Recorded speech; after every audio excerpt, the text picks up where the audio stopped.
Good morning sa mga Taurus at ito ay para sa inyo. January 12, 2026. Sa mga Taurus, kumustahin natin ang inyong lagay sa pag-ibig guys. Okay? Sa kasalukuyan. January 12, 2026 sa mga Taurus. At kung kayo may kilang Capricorn sa inyong chart is happy birthday sa kanila guys. Okay. Taurus, this is for you. Lagay ng inyong pag-ibig sa kasalukuyan.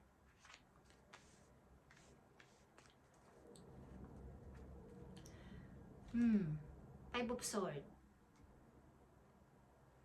Give up na ako. Give up na ako sa pag-ibig na to. Puro na lang away. Okay? Someone is living at nagsacrifice sa pag-ibig na to sapagkat mahirap makipagtalo, mahirap makipag-away. Pero merong stuck dito guys. Merong taong stuck sa pag-ibig, Taurus. Pagamat meron ng pagsuko is may stuck pa din. Okay, at titingnan natin. Mga message for you dito. Sa mga Taurus na nandito sa reading is someone dito is nag-sacrifice na umalis na lang sa relasyon para tapos na ang gulo at tapos na ang pagtatalo. Laging nag-aaway. Okay. January 12, 2026. Tingnan natin ang kahinat na nito guys. At mamaya natin titingnan.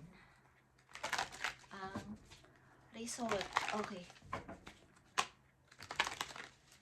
Sa mga Taurus na nandito sa reading, igay mo ang tamang message sa kanila sa maaaring magiging resulta nito. Okay guys. Taurus. I'm happy. Okay. Masaya na ako kung anong meron ako sa ngayon at naghihintay pa rin ako ng tamang tao sa buhay ko. Kaya lang ay kumbaga kontento na muna ako this time. Masaya ako sa nakukuha ko sa trabaho, sa pamilya. Masaya naman ako. But naghihintay pa din ako ng taong mamahalin ko o darating sa buhay ko. Okay? Maring ito ay sa energy ng Scorpio o yung energy ng Scorpio, guys, is may paparating na tao sa buhay ninyo. Okay? Taurus, busy-busy ka sa work. Ang ilan sa inyo ay busy-busy sa kakaipon ng money o kakatrabaho. At maaaring kayo ay single, okay? O matagal ng single. Kakahiwalay lang or what is, kayo ay nag-iisa. But sa larangan ng inyong career is okay naman. Sa pananalapi, okay naman ang flow, okay? Smooth. At dumarating yung time na kahit okay na kayo sa inyong trabaho ay andito yung pamimilian na kung lilipat ba ako ng work o lilipat ako ng place.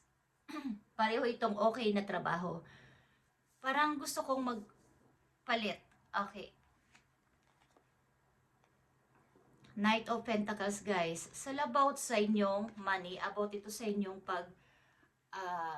maaring may nag-aalok sa inyo ng bagong opportunity o may plano ng isang person dito na mag-alok sa inyo ng magandang buhay. Okay? Pagamat ito ay napakaliit lang, is nakikita nyo naman ang kanyang pagsisikap o effort sa plano na to sa inyo. Maaring gusto niya mag-start with you, ang person na to, at maaring negosyo ito, at ikaw ang gusto niya makapartner, Taurus.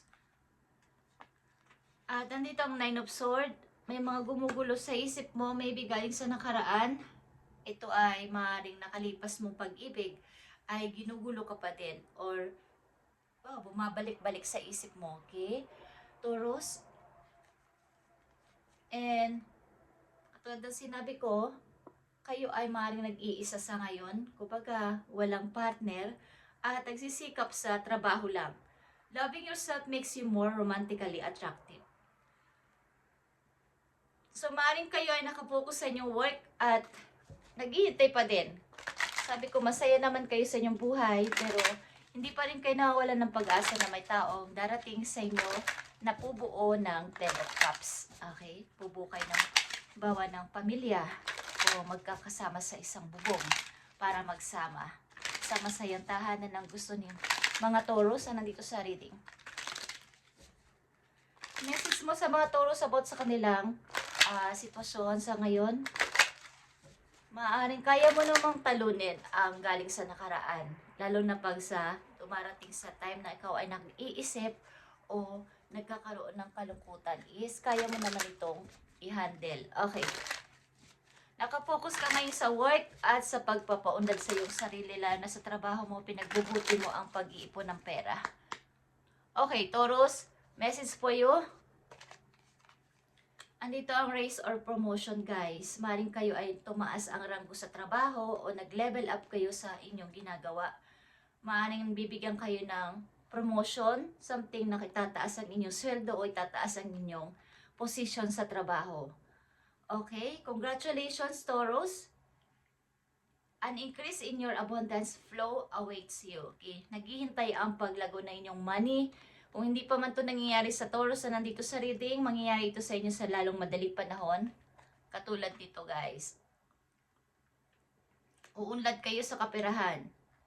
This is a result of your positive focus and willingness to take action based on your divine guidance. Keep up the good work, Taurus. Nakikita ni God, ni Universe ang iyong pagsisikap at pagbibigay ng effort sa iyong trabaho. Kaya, maaaring nakikita ito ng iyong boss, nakikita ng mga tao sa paligid mo na napaka-sipag ni Taurus.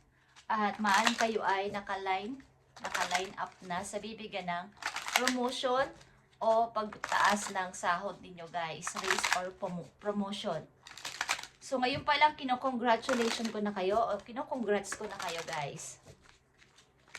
Okay, message pa for you na mahalaga, Taurus, January 12, 2026. January 12, 2026 sa mga Taurus na nandito sa reading. Nakikita nyo pa to, guys. Marriage. Ang ilan sa inyo ay nakatakda ng ikasal o ikakasal talaga. The fairies, you and celebrating wedded blessed. Okay, ito ay ikakasal kayo sa taong hinihintay nyo nga, like I said. Okay, kulang na lang ang tao na to para mabuo na ang 10 of Cups. Katulad sinabi ko, maaaring ito ay sa katauhan o sa energy ng water sign, Scorpio. Okay, malakas ito, Scorpio. At ito ay napaka mahinahon na person. Kaya kayong intindihin, unawain sa inyong mga sinasabi, pakiramdam, inyong nararamdaman, feelings ninyo sa lahat ng bagay, inuunawa niya. Ang tao na to ay available ang emotion sa pag-unawa. Okay? At maaaring ito ay young sa inyo or mas bata kayo sa kanya. Sasama kayo maybe sa tao na to. Okay? But may mga taong against sa relasyon nyo, guys. Okay? Ng person na to. At tingnan natin ang result nito. Yeah, 2 of Wands is here and the fortune. Okay, guys. Maaaring ito yung time na ikaw ay pumili na talaga at pinili mo ang tao na to sa buhay mo na puntahan o bisitahin o piliin.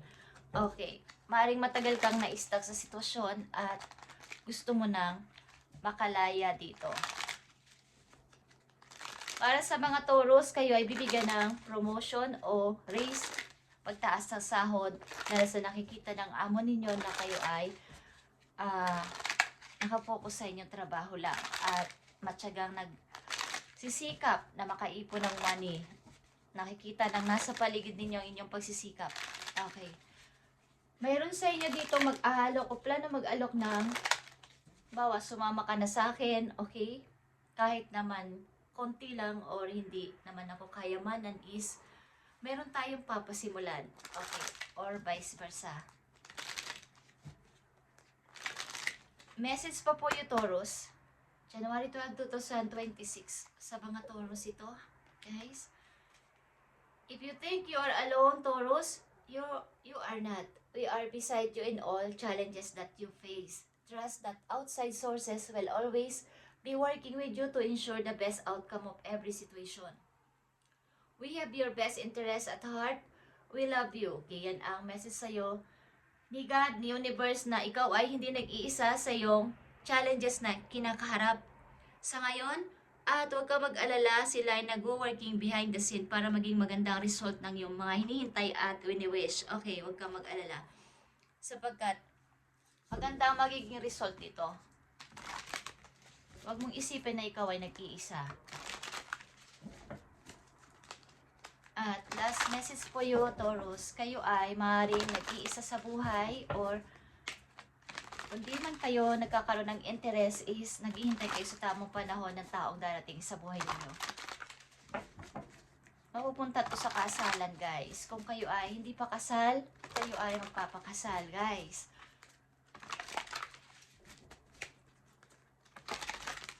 Maaaring matagal na kayong na single o matagal na kayong walang partner. Nagkaroon man kayo ng partner but nagpaubay ang ilan sa inyo dahil sa sobrang away-away na sa paligid is maganda pang maghiwa-hiwalay o magpunta tayo ng landas sa isa't isa. Okay. Message po yun, ito man ay sa inyong pag-ibig, sa inyong pagta-travel o sa inyong kaperahan. Okay. Andito ang Four of Raphael, guys. Ito ay Four of Cups. Okay. Seek out other possibilities. Look for the magic in life. Be aware of your own emotion. Ito ay water sign energy. At nandito yung pagda-doubt mo. Nandito ka sa gitna ng mga posibilidad na pwedeng mangyari at mga paparating. Baba, yung paparating at yung mga nagdaan, nandun ka sa gitna at nag-iisip-isip. Maging aware ka sa iyong own emotion at pagkakaroon ng magic. Parang magic. May nakatingin kasi sa mga hindi natin alam sa paligid kung anong ating mga nararamdaman, naiisip o mga wini-wish. May mga nakikinig sa atin na mga angels natin. At alam nilang yung feelings, alam nilang inyong intensyon sa inyong puso. Kaya lahat ito ay parang masasabi mong magic kapag naging totoo. Okay? At nandito ang The Lovers. Okay? Sunod dito sa Four of Raphael is The Lovers is here. Make choices from your heart. Deeply emotional commitment. The power of love. Okay. Ikaw ay mai-in love, guys. May darating na taong magpapatibok ng puso mo at ito ay hindi mapipigilan.